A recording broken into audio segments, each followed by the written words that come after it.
again, Ma'am MJ, and welcome to Math 8 class.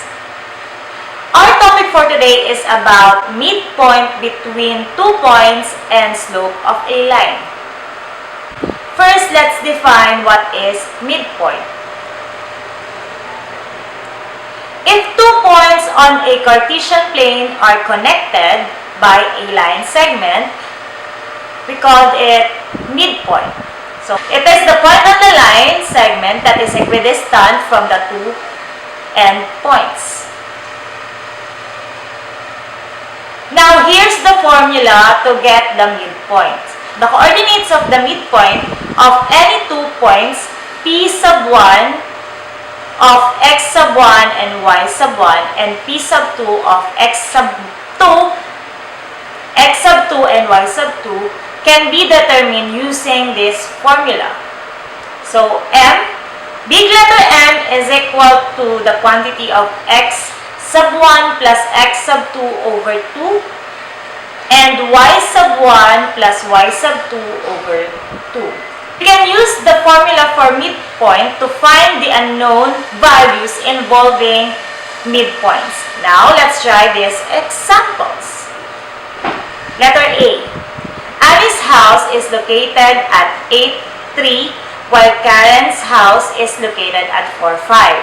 If Randy's house is halfway between Annie's and Karen's house, what are the coordinates of Randy's house? Here's a Cartesian plane. Okay, to find the coordinates of Randy's house, you need to find the midpoint of the line segment formed by the 2 points, where Annie's house and Karen's house are located. You may draw a Cartesian plane to visualize the problem.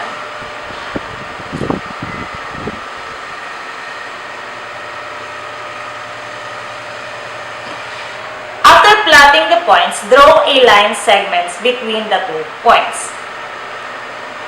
Now, you can use the midpoint formula to find the coordinates of Randy's house.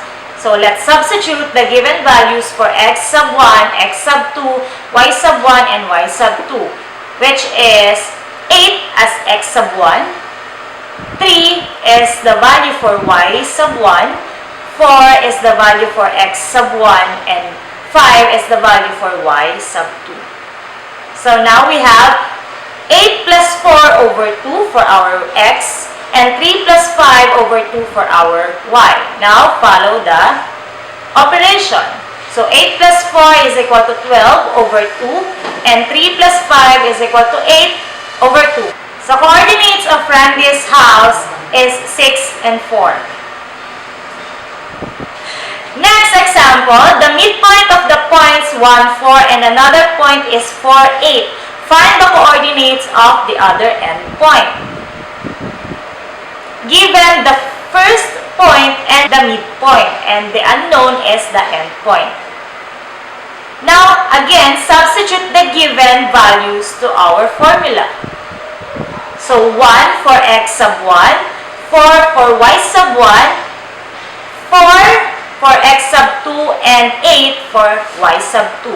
So, we have 4 and 8 as our midpoint. So, 4, 8 is equal to 1 plus x over 2 and 4 plus y over 2. Using the definition of the equality of 2 ordered pairs, we will have 1 plus x over 2 is equal to 4 and 4 plus y over 2 is equal to 8. Now, solve for x and y. So, we have 1 plus x is equal to 4 times 2. So, 1 plus x is equals to 8.